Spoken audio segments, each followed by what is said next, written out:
Hello, welcome to the Wasting Time podcast. This is episode 30, is that right, Chris? I believe it is, yeah. We've managed to get up there somehow. I think, because I've stopped naming the episodes on the website, but pretty confident we're up to number 30 now. How's it going, man? Yeah, good, not too bad. I'm off on leave now for a good week or so from work, so spirits are high. Oh, lovely. Yeah. Got much to get into today, or? Couple of things here and there. Just, I guess, like some new music that's come out over the last couple of weeks, because it's been a couple of weeks since we put out an episode. You're going to want to talk about the new Blink stuff, definitely, I guess? Yeah, definitely want to go over that.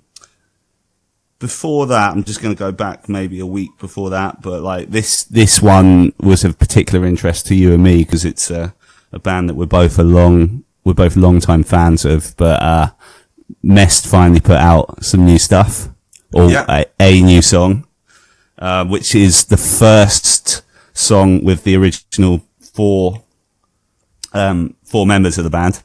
So that's ahead of a full-length release, right? Yes, yeah. They recorded it with Cameron Webb last year, I think, and it was originally coming out on El Jefe from NoFX's label, but then they ended up going the Kickstarter route in the end. So they had a big campaign, managed to get that funded, and they haven't. And I don't think they put a release date out, but they finally put out the first song. What did you think of it? Yeah, I mean, it was solid enough. I mean, I wasn't too inspired, but yeah, I mean, it's it's easy enough to listen to. I enjoyed it, but didn't really stand out as, the Mest that we all know and love from days of old. Do you know what? I guess I think it's more recent Mest than more kind of OG Mest. You know what I mean? Well, it's funny that you say recent because the last album they did as with the original lineup was in 2005, I think. And what it sounded like to me was like one of the it could have been one of the stronger songs off that album. It had a similar kind of sound, similar kind of lyrics. I like it. I'm really pleased they're back, and I've listened to that song a lot over the last few weeks. But yeah, I agree with you. I'm maybe not as into it as those the OG sounds that you're referring to. So when's that full length out? Do you know? Or is there a set date for it? I don't think, to my knowledge, they haven't said anything. Okay, so. But we've got Tony Lovato on the podcast soon, haven't we? So. Yeah. We are supposed to be talking to him, so hopefully we can get some information on that out from him, and obviously we'll get into talking about this song and all things Mest with him in further detail. Another thing I was listening to, bit sort of left field for me, but was Machine Gun Kelly's album. Do you listen to Machine Gun Kelly at all? Not a great deal. I did really enjoy the song he did with Young Blood and Travis Barker. Travis, yeah, I thought it was awesome. Is that on that? It's on the album, so yeah, it was via that sort of directed me to him. You wouldn't usually bother with someone like Machine Gun Kelly. Yeah. I mean, I kind of half pay attention to him because it was Bench and Joel Madden were the people who first like brought him to the limelight, and they did a song with him in 2011, which was quite a good song. I'm not the kind of music I'd normally listen to, but I was fairly into it. But like you say, that song with Young Blood and Travis Barker, which was done by Saxophini, obviously former guest of this show.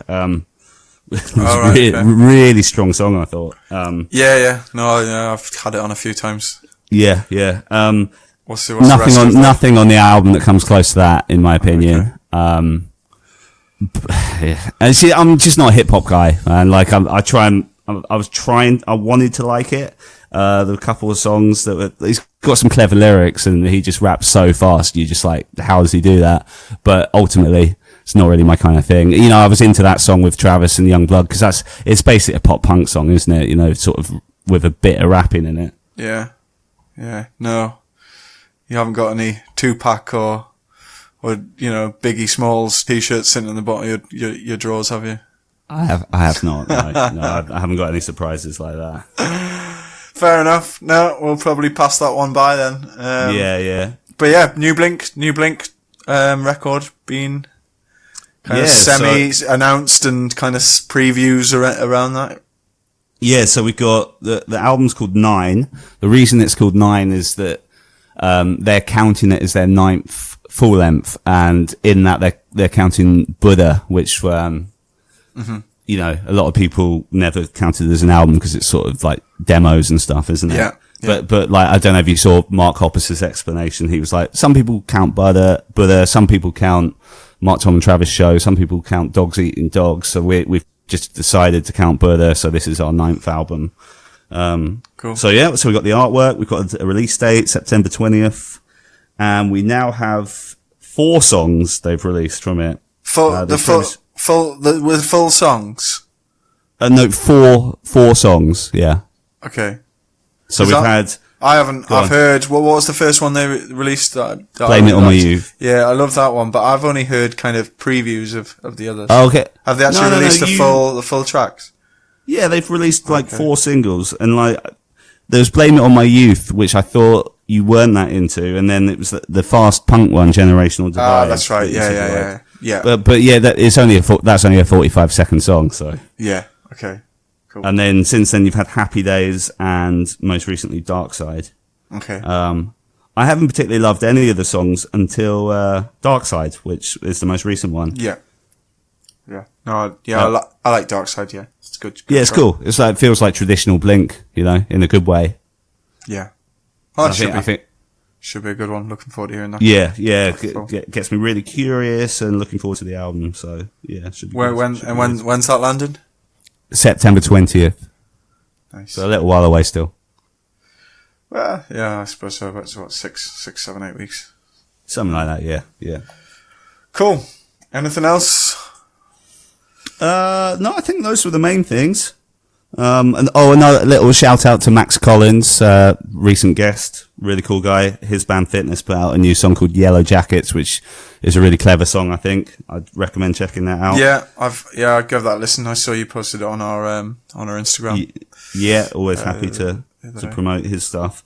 And he give a thumbs up to my cover of Promise as well. Oh yes, nice. yeah. Nice job with that, by the way. I did. Go on, sorry. I did try a few previous guests' songs, cover songs, and that one was the only one that came out that was remotely shareable. So okay, I'll keep working on that anyway. Keep working on it, yeah. I'd love to hear some other ones, definitely. Cool. Well, with all that said, shall we dive into today's episode? Yeah, we can do.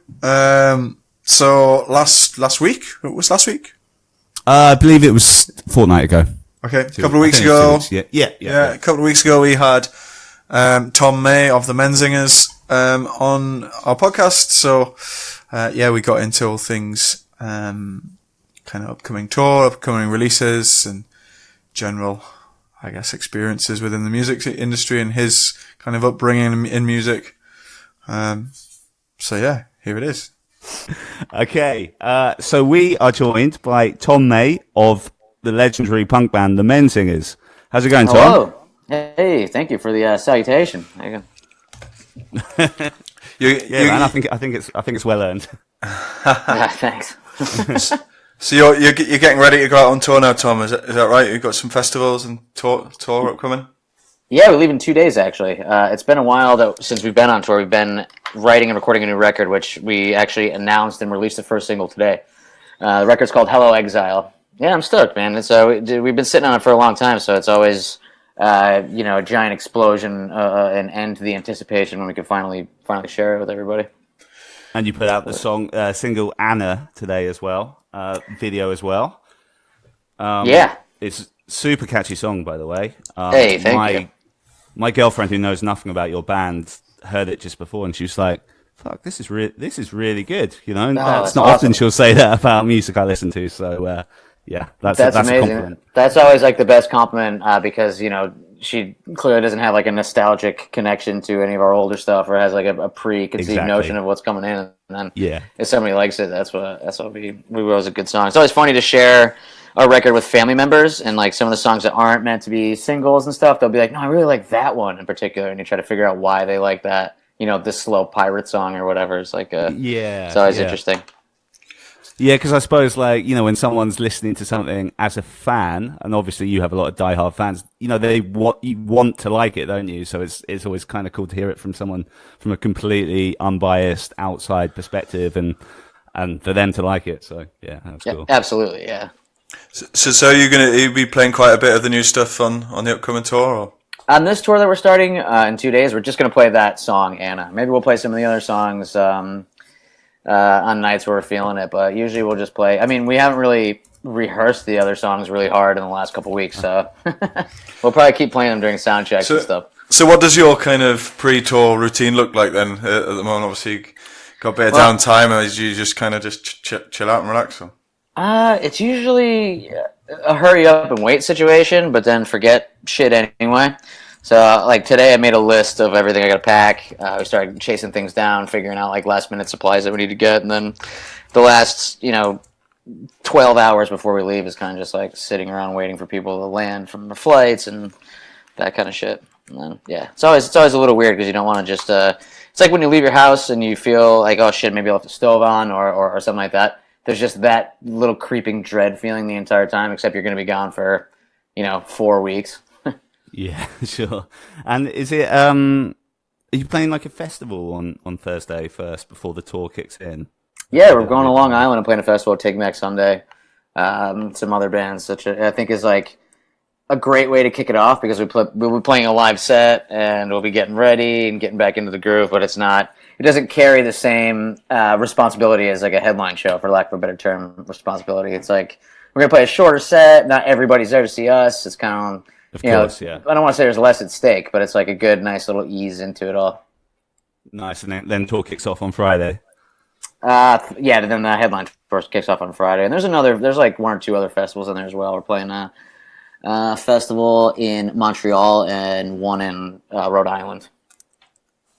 Okay, nice. Sorry, Nick, were you going to say something? Yeah, do you prefer festivals to your kind of headline kind of venue shows, or? No, I prefer playing headline. If I had to pick one, I'd prefer playing headline shows. It's kind of two different beasts, even though you're essentially doing the same thing, playing music. It's just the headline shows are really curated by us, and kind of it's more of a connection to the people that came. As where a festival, once in a while, you can play a festival and people will. And it doesn't happen to us so often these days, but it used to be like a kind of touch and go situation where you could be playing a set at 1:30 in the afternoon, and since it's a one-off festival, all the logistics are all over the place, and there's not as many people in the doors, and like that kind of, all that kind of crazy shit. But festivals, I will say, are great, especially the European ones, because we've run into so many friends at them. So many bands that we've been touring with for so many years. It's just like a great way to hang out and catch up. So I actually caught you at Slam Dunk in Leeds this year in the pissing rain, awesome. but people's. I guess we're a bit more geared up for the weather at festivals over here like that. So. Yeah, I think so. Maybe in the genes, just a couple, a couple dozen generations of being in a rainy field will get it going. But that was definitely by far the most wet show that we've ever played. There's like a quarter inch of water on the stage. Oh, really? Was that your first time playing Slam Dunk? It was our first time playing Slam Dunk. We had some scheduling shit that didn't work out previous years, and we were really excited to play it. Those people, everybody running it was incredible. The bands were awesome. It was it was a beautiful festival. Yeah, it's a nice lineup because it's kind of anyone who's into this sort of genre of music, and then it tackles all genres within that genre, if that makes sense. So totally, it's a much less pigeonholed. It's just like this is the alternative music. Sure. Yeah, exactly. I was just going to ask you a quick, apologies, slightly personal question, but I feel that I can ask it because you were talking about this on your own podcast recently. In terms of like drinking on tour, like I was just curious because you said like you're just having a couple of months off the booze and stuff. Like, what is that? Does it feel weird to go on tour and not drink, or is that something you've done before, does that not affect it? Like, what's the deal with that? Yeah, I'm glad you asked me about it, man. It's great. So this time I went. Actually, the last place that I drank was in London. We went to 13 pubs. Me and Roger, my friend Oh, Dave nice, March, nice. and James Hull, whom I know you had on the podcast, and Oh, Giles Bitter. Not yeah. sure if you had him on there, but it was us. We've had Giles as well. Oh, Nice. that's Yeah, it was cool. us five, just like blasting Yeah, around London. It was great. that sounds fun. What area were you in? We were in, this is, my mind is not ripping set right now. We did go to Camden, Yeah. for the middle of it all. But yeah, we went to Soho for one or two drinks. Actually, that was the night before. My apologies. But we ended up Okay. in East London, starting and ending. And the place that we ended at was a place that used to have shows.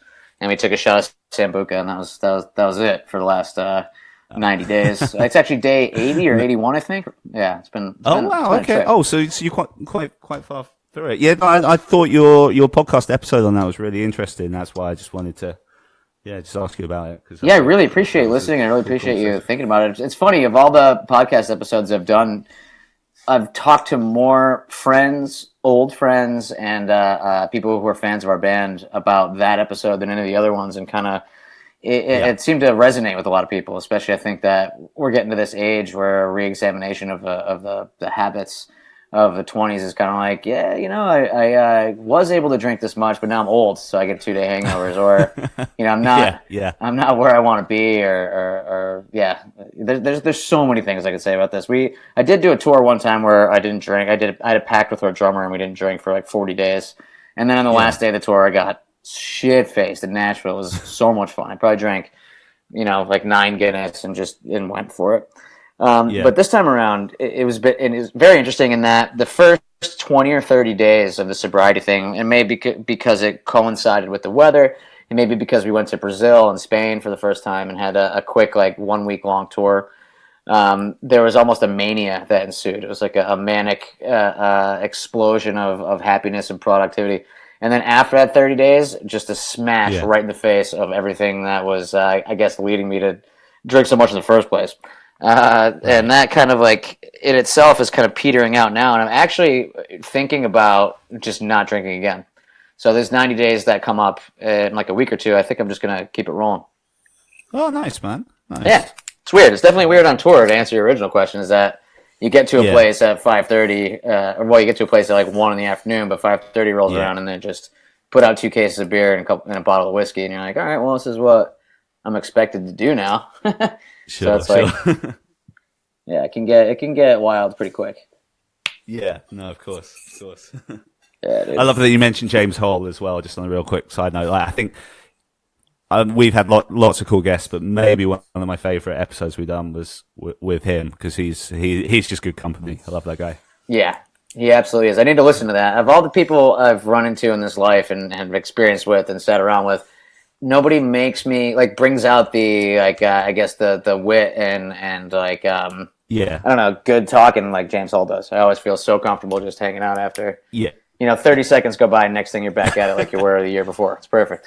Yeah, I mean, I don't know him anything like as well as you do, but from the times I've hung out with him, I can relate to that completely. And for, like, real quick story on that, like, and it's funny because on the subject of drinking as well, like, I'd been out drinking with my buddy a few months ago on a Saturday night, and I came home, my girlfriend comes back, and, like, she sees me, like, passed out on the couch listening to my own podcast, and it's like an episode of 3 years ago, and it was the James Hole one, and I was just, like, trying to justify it. I was like, oh, but this is a really good one. That's hilarious. Yeah. Oh, that's hilarious. Yeah, I can't say I haven't done the same thing with my own music and with my girlfriend as well. Well, I think that's when you're in the Menzingers, I think that's understandable, doing that with your own music. But anyway, Nick, should we kind of take this in the direction we normally do, and we can ask Tom about do you want to lead this one, or are you happy for me to?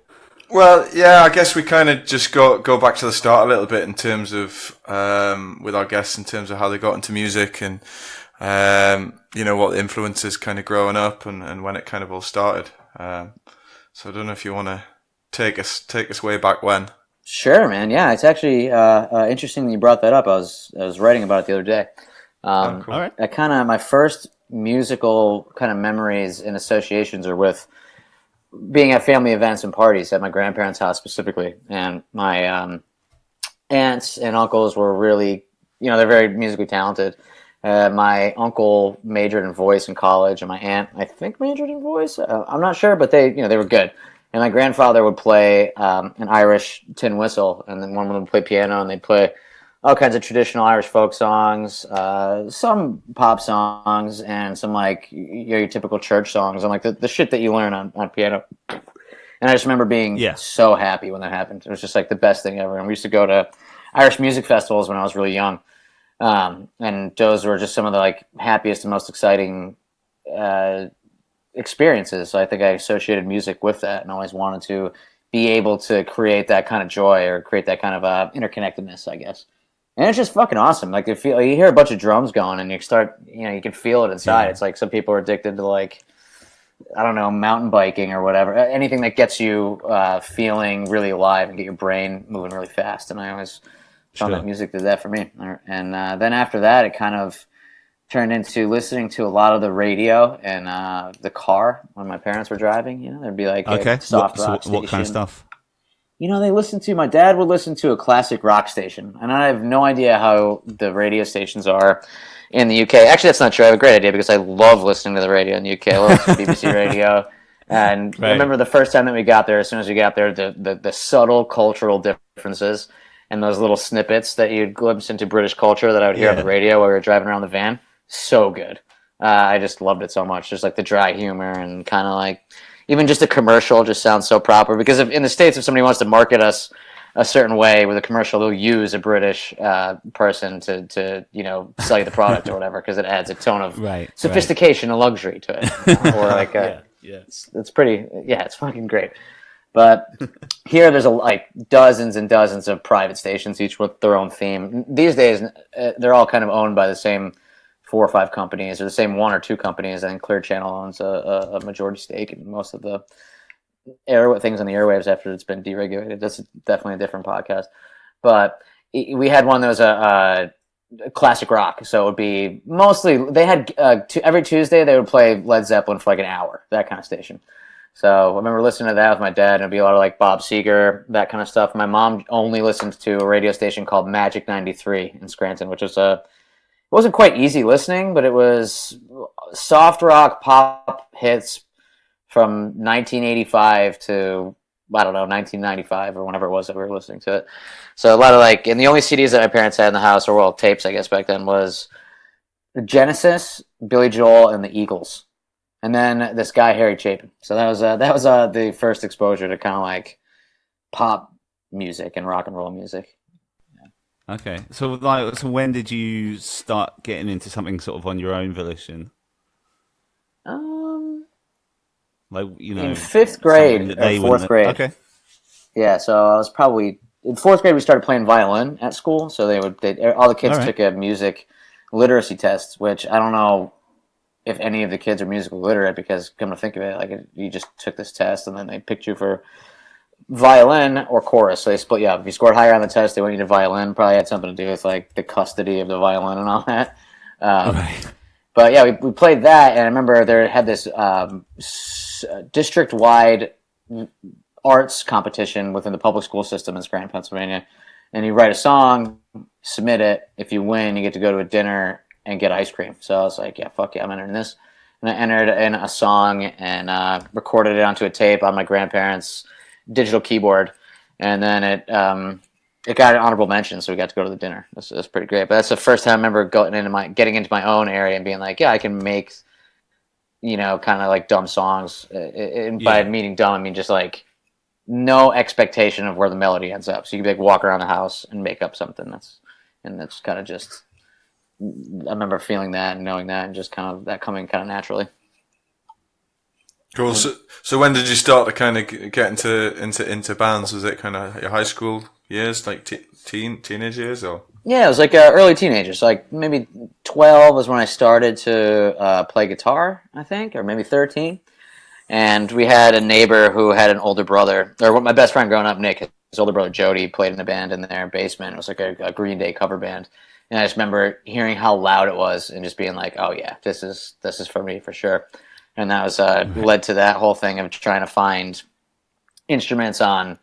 Well, I guess that's a lie. It definitely wasn't on Craigslist. I remember just like reaching out to family members and trying to find. Oh, there's a paper shop. It was a paper classified ad that people sold things in that you would get at a corner store, and it just covered all of northeastern Pennsylvania. I remember grabbing one of those and looking around, getting a guitar, and kind of just really making a lot of noise and not being very good, taking some lessons and kind of getting bored with that. But yeah, that was when I first started to like run into other people at school that had just seemed to be into the kind of same thing, and then we would just all hang out and make songs. Okay, and what kind of bands were you discovering at this time, like listening wise? So the first angry music that I heard was on the radio. It was like Korn and Limp Bizkit, kind of new metal music. So I was really into that. Not from a music standpoint, which it's funny. I never really thought about how the instrumentation of all that stuff even went. I haven't listened to it in so long. I wonder if it was, what they were doing, if they were just kind of playing those 7-string detuned like bar chords. I don't even know. Yeah. But so I first started getting into Green Day and Blink-182 type of bands because of my friend's older brother. And then there was a scene in Scranton, which is really like kind of crust punk, street punk kind of vibe. So we would go to these shows and look at the jackets that the older kids were wearing, and then try to go and get those records of the bands that were listed. So like the Descendants were some of the first ones. Operation Ivy was the first band that I completely alternative band, like underground band that I really just completely fell in love with, and listened to that CD until it was scratched, and then bought it again. So that kind of music really just drove it home for me. Okay. Cool. So when did it kind of the whole band thing really start to become kind of more a serious part of your world in terms of making a living, I guess?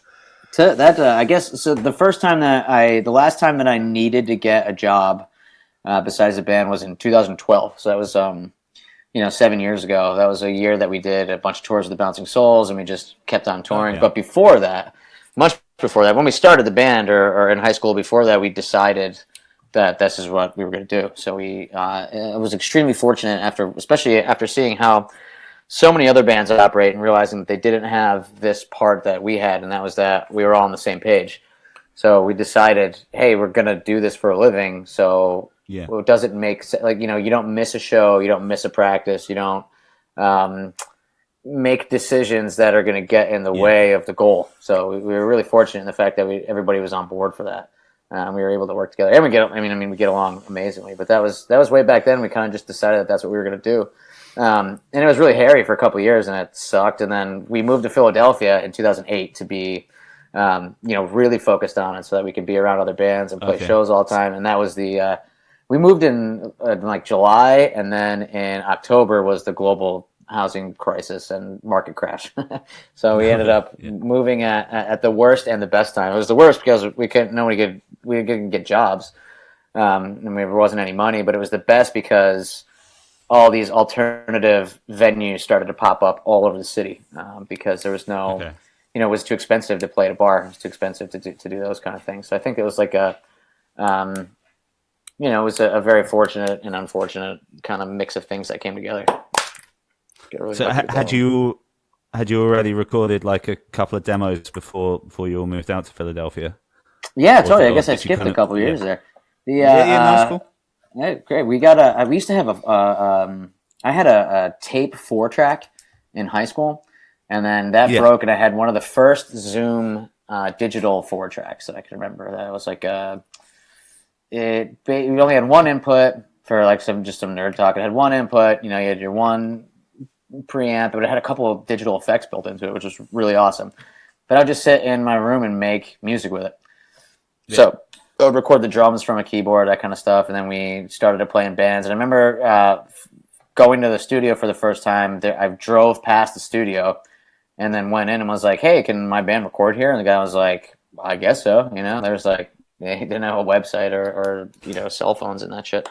So he went into this guy. He's like, boys, I got 2 rules for you. No weed, no Coronas. And we were like, okay, that's easy because we're 15. So, but he was kind of a weird guy, but a really good guy named Cliff. And we went in there and we kind of learned a bit about recording. But we self-funded that, and then we there's we just made copies of the CD ourselves, designed the artwork ourselves, and went to the Staples or Office Max or whatever it was, and made copies of that shit, and then just really started to circulate demos around. Okay, and then it was obviously eventually it led to the EP in '09, and that was Red Scare. And did you met Toby, who runs Red Scare? Did you meet him down at Fest originally? Is that how that came about? Yeah, we met him down at Fest. We were really excited because we found out this guy from Red Scare that we really fucking loved their music that they put on that label, and Brendan Kelly were going to come see us. And they did come see us, and then we got really drunk with them afterwards. In fact, Matt from the band Look Mexico was with us, and we were saying that he was another member of our band, and so because we knew that Toby was putting the card down and buying all the drinks.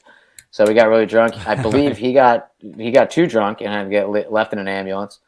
I could be wrong on that, but I'm pretty sure that's what happened. I love how subjective a lot of these stories can get, especially with how much we were drinking. I mean, any story at Fest is going to be like that. But yeah, we talked to Toby, and I remember calling my mom the next morning and being like, "Hey, this label guy came, and I'm in Florida, and he's gonna sign us, and it's gonna be fucking sick." And yeah. And long story short, I guess that is basically what happened. And the whole thing didn't end up being how we thought it was going to be, but it was it was incredible. And that led to our EP. We actually did have a demo / EP that we put out ourselves before that. And actually, we had a record that came out before that on Go-Kart Records. Right. Yeah, so that demo that we recorded ourselves, and then we recorded with this guy B.O.B. in his basement in Strasbourg. That got put on a message board by this guy Justin August, who used to work at punknews.org, and he ended up being and staying a good friend. I was actually texting him yesterday. But he took that and sent it to Greg Ross from Go-Kart Records, and Greg Ross took us out to, while we were still living in Scranton, had us drive up to meet him in Syracuse at a supermarket, and he showed up in like cut-off sweatpants and like a busted T-shirt. And it turns out his luggage was lost, and he was visiting his parents. So we met this guy who looked like George Costanza, and was real nice to us at a Wegmans, which is just a restaurant chain here. And we ate a piece of pizza, and then next thing we know, we had a contract. Yeah, pretty wild. Then we went with Jesse Cannon in Union City, New Jersey, and we weren't old enough to drink, so we would get one of the engineers to buy us booze at nighttime, and we recorded that first full length, and then that's kind of what took off. Oh, I see. Okay. Yeah. I didn't realize you guys were still that young at that age. I guess just because thought of you being around for so long. But that's cool. Did you do some impressive tours at that point, or was it more sort of once Red Scare came about that things started to kick off, like touring wise, like with the full countrywide tours and stuff? Like what happened there? Yeah, that was when it started to really take off for touring wise. Before 2000 and. Before 2009 early 2010, we had people going to school, and we didn't have enough money for transportation to get to do big full tours. And I mean, the west coast of the U.S. is about it's just so far away that it's kind of unfathomable to just drive out there, and there's nothing in between, so you kind of have to rely on whatever to get out there. So we didn't really start doing that until 2009, 2010. Before that, we just played shows regionally, which was really fortunate for us to live in Philadelphia because it's so close to New York City, Boston, Baltimore, Washington, D.C., Pittsburgh, all these major American cities in great punk scenes and alternative scenes were really close. So we would play a show in our city and then trade with a band in their city and play there. And then, you could drive to New York, play a show, and get home on a weeknight, It's great. Yeah, sure. So you're getting known in all these scenes. So the first full US tour was that the one with Broadway Calls? It was. That's amazing that you know that I was going to bring that up. In 2010, Broadway Calls had us out to the West Coast, and that was our first experience of the kind of West Coast more hardcore scene that was going on at the time. Okay. And it was like it was amazing. It was they were the biggest DIY shows that we had ever seen. And even by today's standards, you have a couple hundred kids in a DIY space. That's, a lot can go wrong with a couple hundred kids involved in a place that doesn't have, facilities and infrastructure and all that shit. You sound like an old man, but it's true. But yeah, to get out there, we drove, and we just, we didn't have, I don't think anyone had a smartphone. maybe somebody had a smartphone. But yeah, to get out there, we just printed out directions. We had a map. I think we might have had a GPS, and we just gave ourselves 4 or 5 days to bomb out to the West Coast. And I would say nostalgically that was probably one of the greatest times. Well, I mean, it definitely was one of the greatest times, if not the greatest time of my life so far. We stopped at Mount Rushmore. Yeah. Yeah. Yeah, it's crazy. We stopped at in the middle of nowhere in Wyoming, and then went to Yellowstone and realized that no one knew where we were, and it was just us on our own, like sleeping in the van in a park. It was pretty fucking crazy. Oh, good memories then. So presumably you went down pretty well with the crowds on that tour, did you? Yeah, it went over really well. It was amazing, actually. Robert Calls treated us really well, and their fans were awesome. And they're actually signed to Red Scare now, I believe. Yeah. I I remember I post for Dying Scene sometimes. I posted about that a couple of months ago. I remember thinking, Broadway Calls? Fuck yes. It's been ages for them. So yeah, they have so many good songs as well. Their songs are so goddamn good, man. They're incredible. Yeah. What's your favorite album of theirs? Probably the one with the van on the front of it. Back to Oregon and stuff? Yeah, Back to Oregon. Yeah. I would say that. But at the same time, what's it called? Good Views, Bad News is I think the one I was thinking of. But Comfort and Distraction is pretty damn good too. Yeah. They just consistently write good songs. Yeah, but the one that came out around that time, the Good Views, Bad News, was the one that I'll forever have that nostalgic connection to, because they played all those songs on that tour and shit. So it's the fucking best. Yeah. I guess since Broadway Calls though, you've gone on to do some pretty big tours after that as well, right? So you toured with Anti-Flag quite early on and Against Me, is that right? Yeah, we toured with Anti-Flag early on. We toured with Against Me, which was with Dead to Me. So that was Dead to Me, such a great fucking tour. Yeah, that was right before White Crosses came out, and they were playing a lot of the songs from White Crosses on the tour, and they had another guy doing the layered songs and shit like that, which I still think is might be my favorite Against Me record.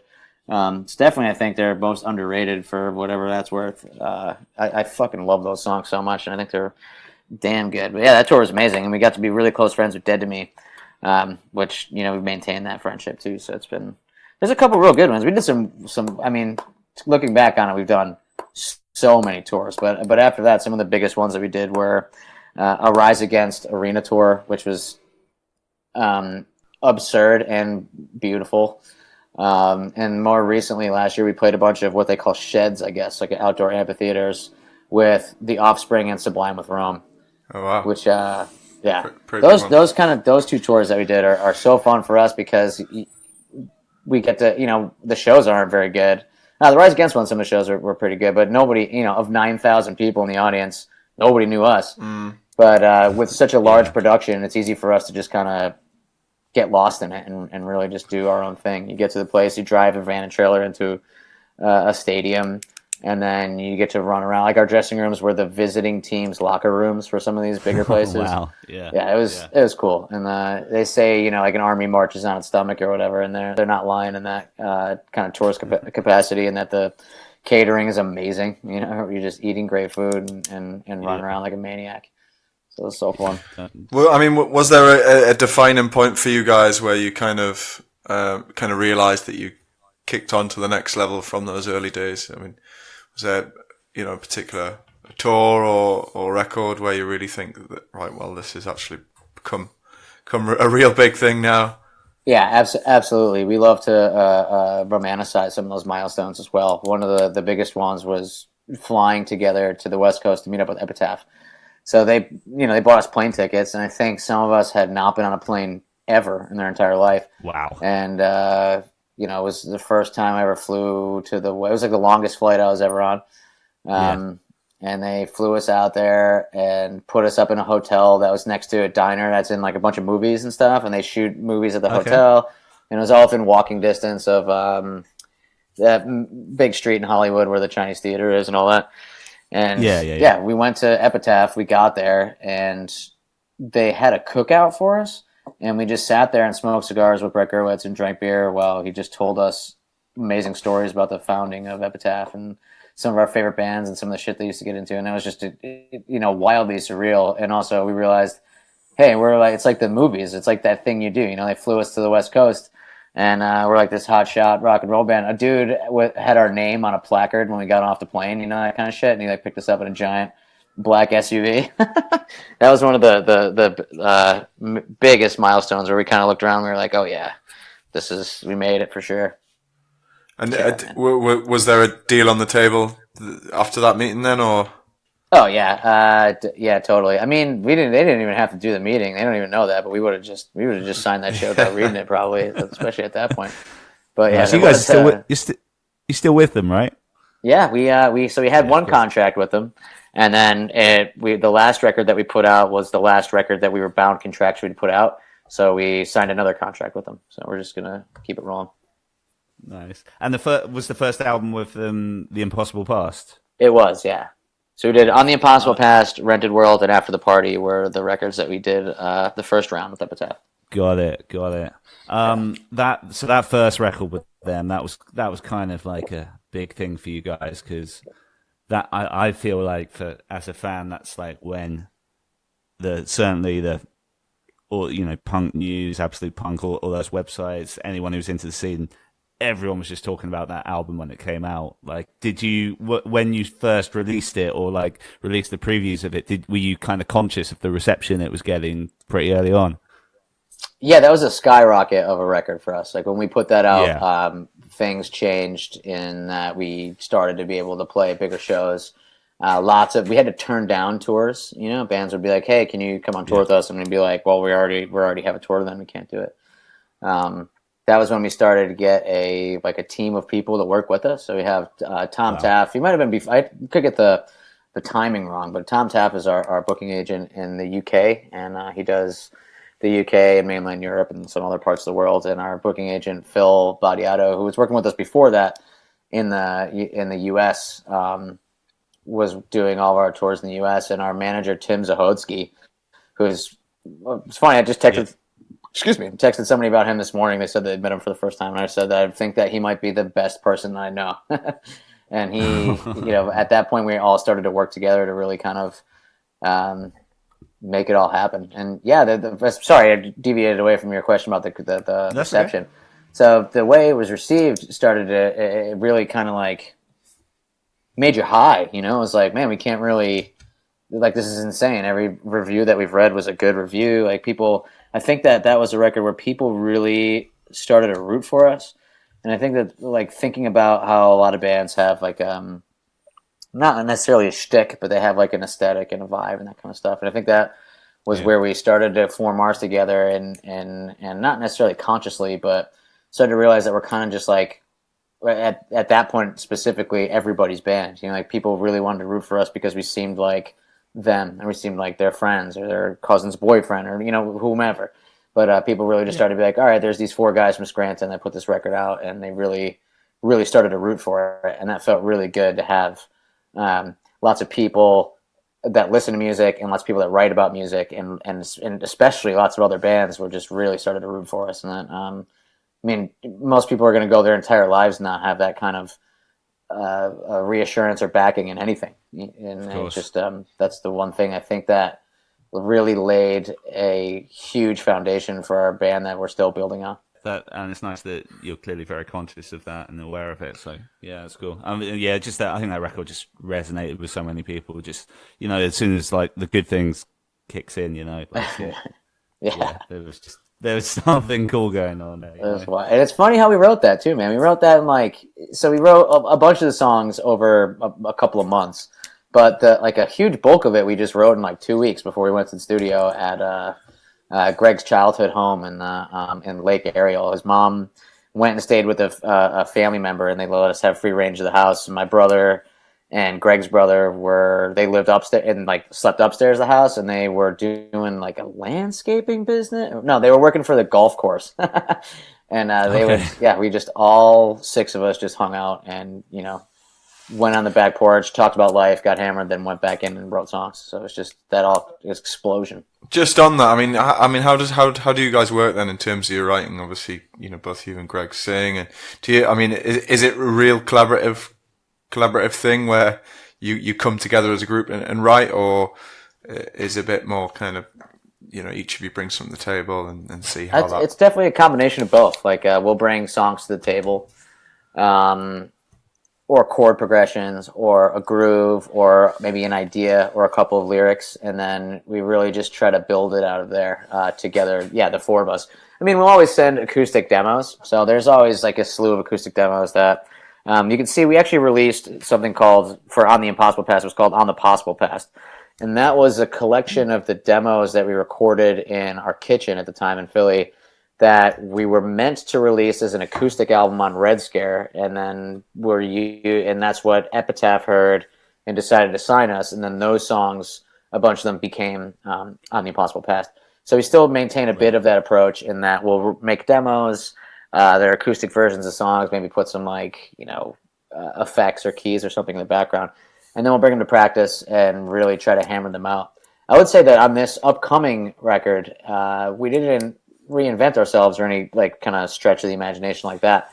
But we started to ask questions that we never really asked before, and they were along the lines of, what is a song? What do we like about a song? What do we want to do with the song? What when we get stuck in this part of a song, what have some of our favorite musicians done in a song that we can use? Do you go to a bridge here, or do you do something rhythmic, or rely on the instrumentation on this part? This one is full of more self-examination and asking ourselves the question that you just asked than any of the records beforehand, and I really think it shows. Okay, what? Not to jump around too much, but when did you wrap up this forthcoming album? Has it been sort of sealed for a while? April 13th we finished. No, that's a lie. April 21st we finished. Yeah. Okay. Very specific. And then we just waited. Yeah. Well, I just remember that date in my head being like, all right, get to this date. I love recording. It's my favorite part about being a band. But with how much we spent working on these songs and how long the winter was, I was like, all right, get this done. And then I'm going to vacation to the UK with my friend Roger to play some shows, and then I'm just going to glide into the next album cycle. But yeah, we wrapped it up a little while ago, and we waited on the mixes and the mastering, not too long, and now we're just, today was the first day that we shared it with the world. Cool, man. Yeah, look forward to hearing the full album. But yeah, I did notice you've dropped a show in for UK touring for is it February next year? Yeah, it's funny enough. I actually didn't realize that we were announcing that today, so yeah, kind of been out of it for a week or two, and was like, oh shit, okay. You're coming to Newcastle this time as well, which is good news because I think you don't always get that on your list. So I'll be pleased to see you down here. Yeah, I've only played twice. The first time was in it felt like I was in a Weatherspoons. It wasn't in a Weatherspoons, but might as well have been. And I remember going out to a dance club with a bunch of the British guys that we were with from Leagues Apart, and Kieran Kelly and James Hull was there. And it was my first mega British nightclub-ish college kid experience, and it was so funny. And lots of punch-ups, which were really funny and polite, kind of in a sense. Where I kind of went back and forth, and then just a proper fisticuff stance. And we ended up sleeping in the van, and it was just it was a wild night the first time that I was in Newcastle. And the other time we went, there was a street somewhere that was full of antique shops, and I went and checked a bunch of those out, and it was awesome. I really had a good time. Cool. So I guess your affiliation with the UK kind of picked up quite a bit of steam, right, early on, and how is that for you guys? What would you think? I love it. Yeah, it's great. The first time that we went over, we just tweeted some. 2011. Okay. It might have been 2010, but I think it was 2011. But yeah, it was amazing. We just tweeted we just used social media to link up with somebody. In this case, it was Kieran Kelly. And we met up with we were like, hey, if somebody drives us, wants to do the tour with us, we'll book the shows, kind of deal. Like a collaborative kind of thing. So we got picked up by those guys at the airport, and we just drove around the island for 10 days or so, and it was so good. It was got to go somewhere that I might not necessarily would ever go to, nowhere my family had ever gone, that kind of thing. And so you hadn't been here full stop then? No, yeah, totally. Right. Greg had gone there before, or maybe no, yeah, just Greg. Greg had gone on like a college trip kind of thing, or post high school kind of trip, which is funny because he went right when the dollar was its weakest and the pound was the strongest, so it was like $2.50 per pound. But I always laugh at that joke. But yeah, we went and we spent time with some friends that we just never, we're still very close friends with today. And we met so many people. It was kind of another situation where it was the perfect place at the perfect time. And that really changed me because it made me realize that there's so much more that we could see with the band and so many more people to reach. It was definitely just amazing. So cool. Was there anywhere in particular in the UK that stood out for you or has stood out for you over the years, or is that a bit difficult to answer? Yeah, I mean, London is always a great place and great shows. It's like in New York or in LA or Philly for us. I think that we've really grown to have a deep affinity for Manchester, which is where a lot of people were based. That really helped us out in the beginning. A lot of people went to school there that we know that kind of that's where their home base is. So we spent so much time playing amazing shows there. And funny enough, one of my favorite places in the U.S. is Macclesfield, which is a place. Really? Yeah, love it, man. Our front house engineer Dave March lives in Macclesfield, so we've actually spent quite a bit of time there, and I've love being in an English, city to see what it's like to live. It's like for me, I'm going to use it as the culmination of what it would be like to live in your regular British city. I'm sure it's it's definitely different than everywhere, and there's all kinds of different cultures and nuances all over the island. Especially you can hear it in people's fucking accent. You could be 20 miles away from somebody, and they speak differently than somebody who's from 20 miles to the other way. That's wild. But so being there and just having to spend some regular time in Macclesfield is great to just kind of go shopping at a grocery store and then go to the pub and kind of just hang out with the builders and shit. It's like, I really, really enjoy it. And also Scotland. We've always had a huge love for Scotland and been received really well there. And it's just I don't know if it's just because of the way that Scotland's portrayed in American culture or the explosion of awesome indie bands that's come out of there in the last 10 years or so. But we've always there's like something deeply romantic about Scotland that nice. You said great. It sounded like you had some Irish heritage as well, right? It's funny. Like the hyphenated Americanism is like a thing for sure for us with a country that's so new. 300 years of like Western European history in America at least, and there's so many people in the States that you kind of are like, oh well, I'm Irish American. I'm Polish American, Mexican American, like anything that you can think of that draws back to a culture of a people that came from another place. And when I grew up, I just thought everybody was Irish in America because I grew up in an Irish, place of an Irish city. But Scranton was built and occupied by a lot of people who worked in the mines starting in the late 1800s and then out through the first half of the 20th century.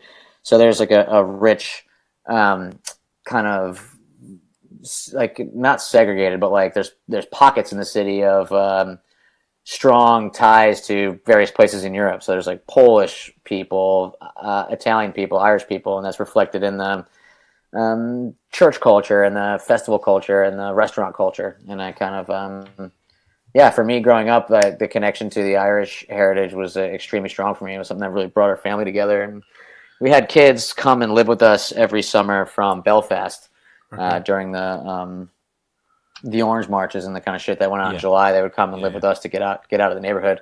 So there was always, and a couple of aunts and stuff that are Irish. So it was kind of something that we always identified with and held close to. So do you get out there on your UK runs now, or do you get out like Belfast and Dublin, or? Yeah, we don't do it enough because the ferry is a pain in the ass while we're there. And we don't draw a huge amount of people there, so it's kind of tough to pull it off, like with money and logistics and all that shit. But the last time that we played in Belfast was also the first time that we played in Belfast, and it was amazing. I went over there in 2013, I think, or 14, and again, I just tweeted and was like, "Hey, does anybody live in Belfast? I want to go see some of the kids that were with us. I want to meet some friends and stuff." So I went over there by myself, and I met some incredible people, Kevin Jones and Mikey and all those guys. And Eric, and it was just such a great time. We got down to Dublin, but yeah, played a couple shows in Dublin. the first time we played in Dublin, it was it was insane. It was at a place called Fibber McGee's, and it was almost like at midnight, you know, to ham on the stereotype of the Irish.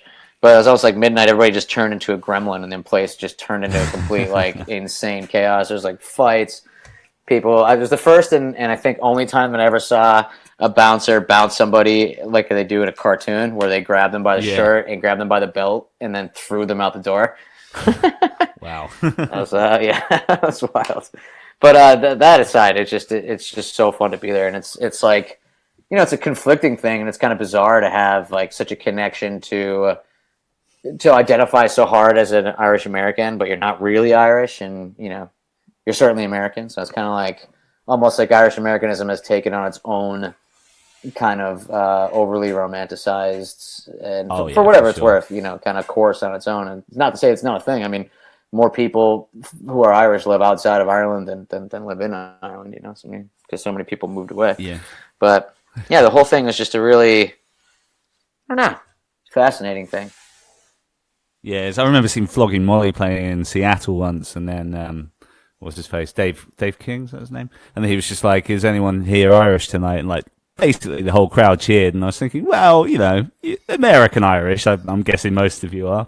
Yeah, sure. And it's funny to think that too, because you're like, well, you're not really Irish, but then the way I look at it is if you brought up thinking that and you brought up being that, and that was like your connection, and you went and, you know, St. Patrick's Day was the biggest fucking holiday ever at our house, and I'm sure it's not, you know, it's definitely probably bigger I know that the parades are bigger in the United States just by the sheer volume.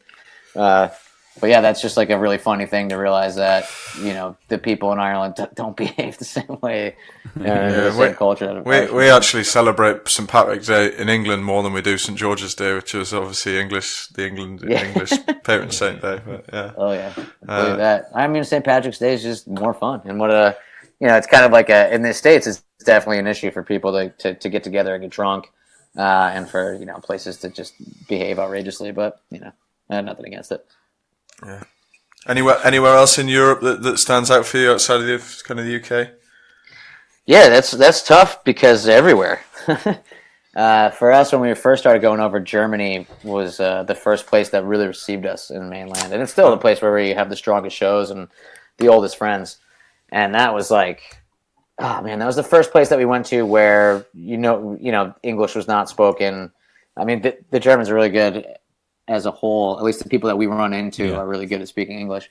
And all the Germans always want to practice their English, so they're like super stoked. Even the people that aren't involved in music that you run into at the bar are like, you know, they're ripping excited to practice their English.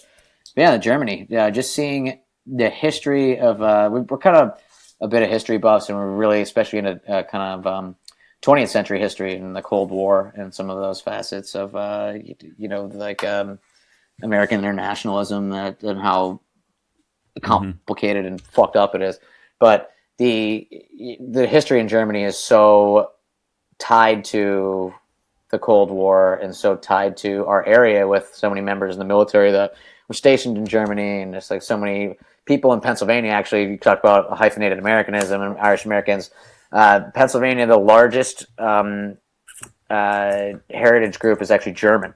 So it's weird. I was just reading my book yesterday, this like weird history of Philadelphia I got, that I think there's something like 300,000 people in Philadelphia in the 1930s were actually born in Germany. So there's just such a thing. But they just assimilated right into the culture. It's real fascinating. So there's not like, you know, German language shit around. There's not like German flags or anything like wrong. Well, it could probably have something to do with the whole the little conflict, we'll call it. But being there just was so fascinating to go to each town and see these different ties together and see actual remnants of World War II, and just to meet the people. And they're even more culturally different than the British in that we always call it the German compliment. You roll in and somebody's like, yeah, you know, your songs, the first two were good, but the rest of your set, it was shit. And you're like, okay, thanks. yeah. I always love that. It's like just, you know, that drive for efficiency, and even just like the architecture and design of being in Germany. There's like that little bit of like fluid kind of beauty to it that it's really great to be there. I can't wait to go back this time. So yeah, just quickly go through the kind of the rest of your history with Epitaph, and I'll lead it into ask you a bit more about the new record. So you had obviously the next two as part of that first contract. Those next two albums, like, was there more money going into those, or was it all a similar kind of setup? And did you approach them in different ways? Because I really feel like Rented World in particular, like really like sounded like you guys were experimenting a little bit with like some of the slower songs and stuff. It's a good effect, I think. But yeah, totally. Thanks, man. Yeah. So the way that the contract and the contracts typically work is you sign for X amount of records, and then each record after that has an increase of what's called the advance. So and it'll be based off of the sales of the previous record. So there'll be a window, say like, I don't even know, $20,000 to $150,000 that you'll get based off of the amount of sales of the previous record. And we, like, or whatever the number is for a record contract.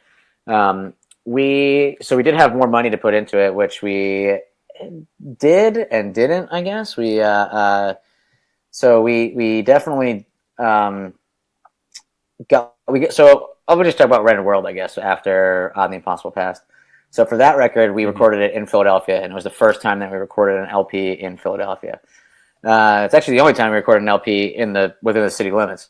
So we went and we had a practice space up north in Castor Ave in Philly that was full of metal bands and full of other bands, and we got in this small room and we just hammered the songs over and over and over again. And it was a little bit less comfortable than the situation we were in prior, but we got really good at the songs.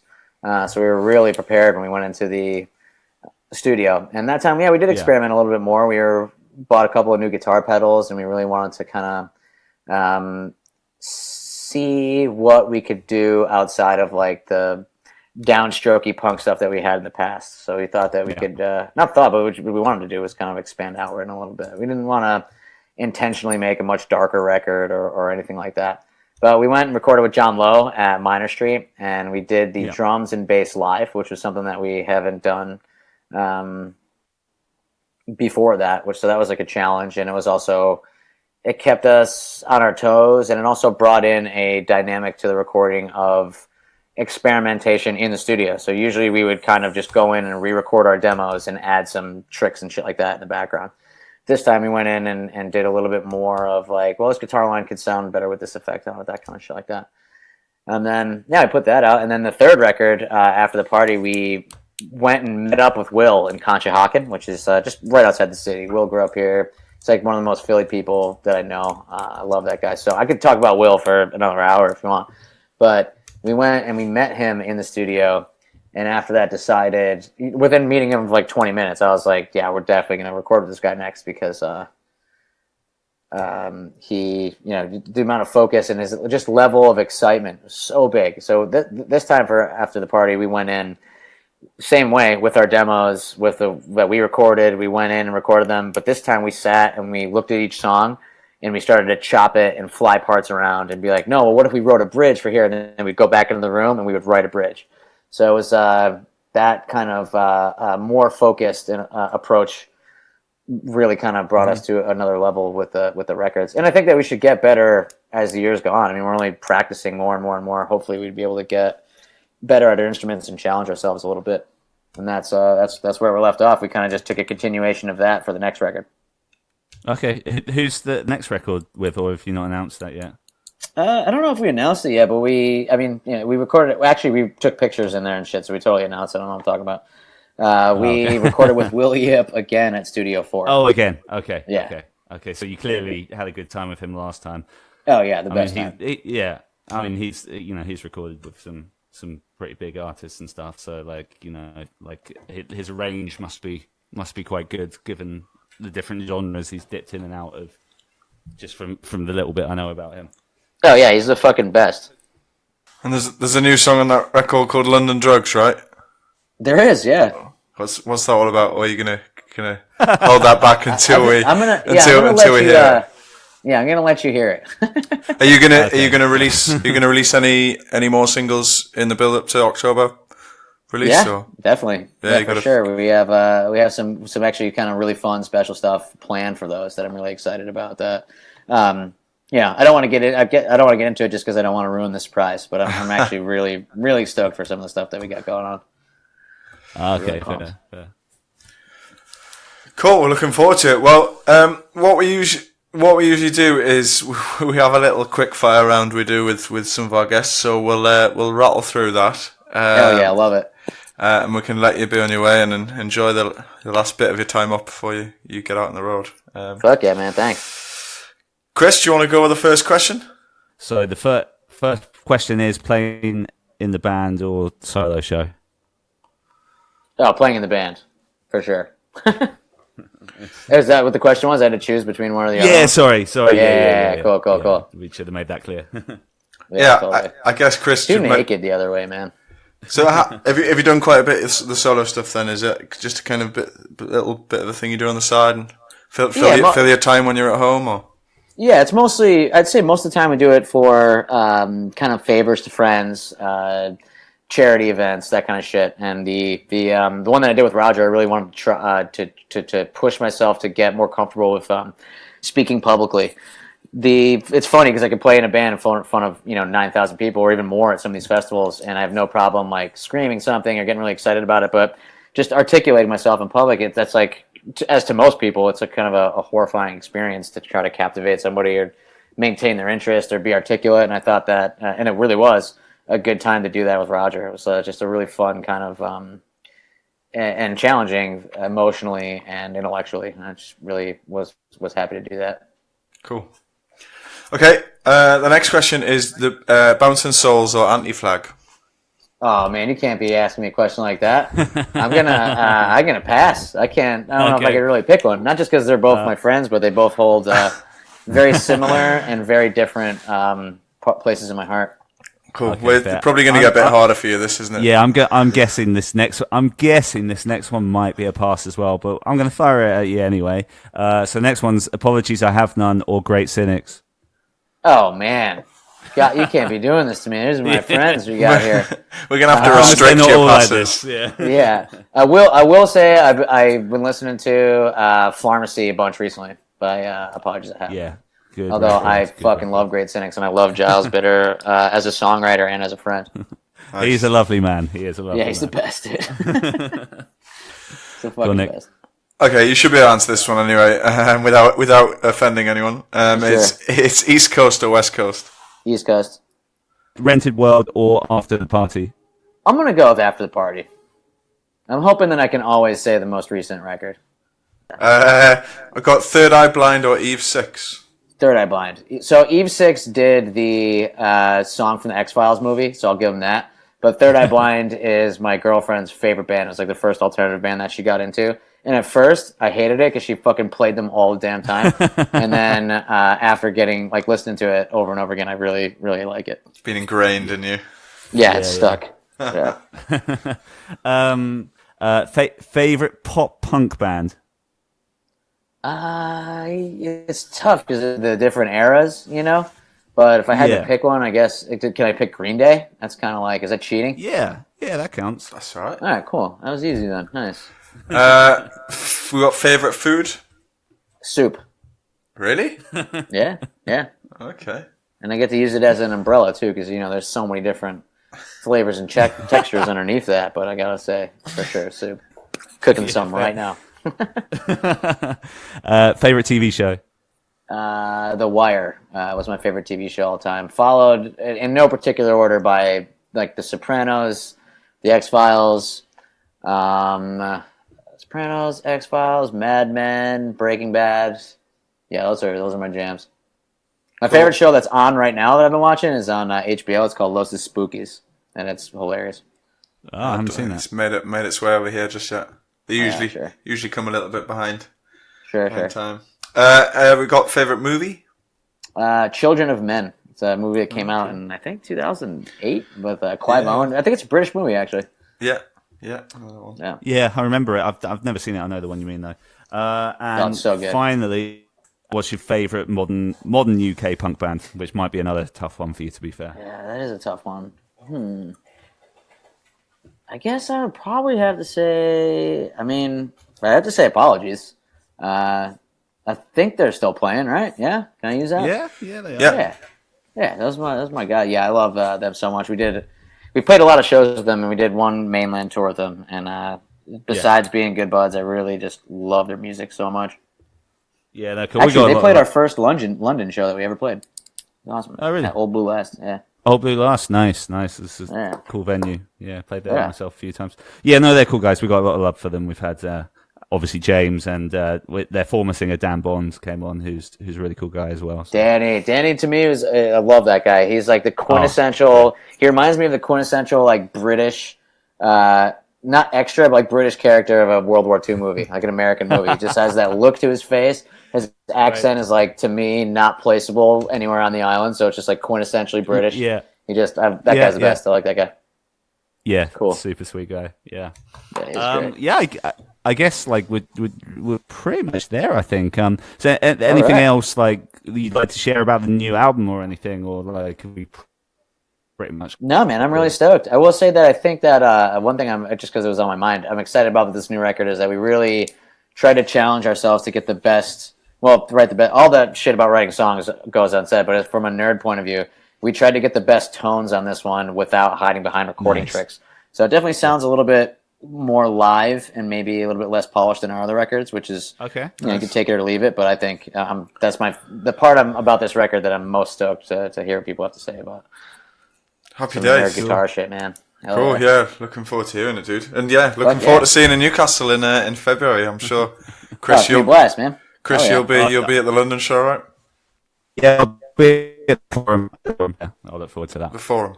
Fantastic, dude. Thank you guys so much for having me on.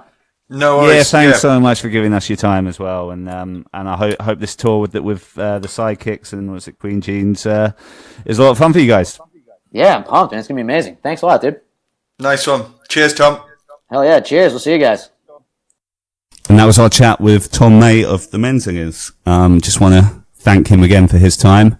I really enjoyed that one, Nick. What about yourself?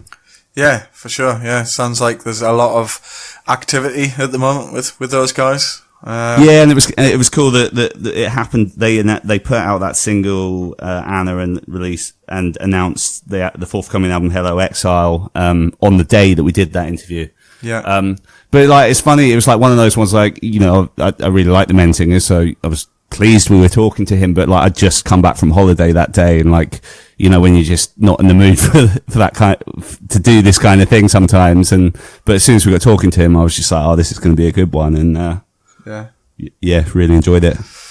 Yeah, it was. Yeah, I'm looking forward to seeing him in Newcastle I think it's February next year as well. So I wonder with these podcasts as guests on the podcast, does that warrant us to tap these people up for guest list places at upcoming gigs?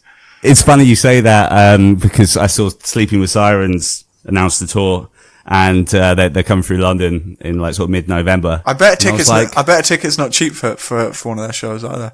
I mean, it's not outrageous, but it's not cheap. So I did get a ticket. Right? What is it, Electric Ballroom? It's Electric Ballroom, which I thought it seems a bit small for them, but I just got a ticket because I was like, I don't know if we're at a place with Kellen Quinn where I could just ask for guest list, so I just as they say in the Northeast, shy bands getting out. That's true. So yeah, you may as well ask. What's the worst that could happen? Yeah, true. I'll reach out to Tom May when we're drawing closer to. Why not, mate? Why not? Menzingers in Newcastle and see how we get on. Okay, well, so we're in the process of booking some upcoming guests for the next few weeks. We've got a couple booked, but we'll be booking some more. In the meantime, as always, like, hit us up on social media, follow us, and subscribe on iTunes or wherever you get your podcasts. Anything you want to add, Nick? No, that's it from me, mate. Have a good one. All right, okay. Cheers. Until next time, guys. Thanks. Bye.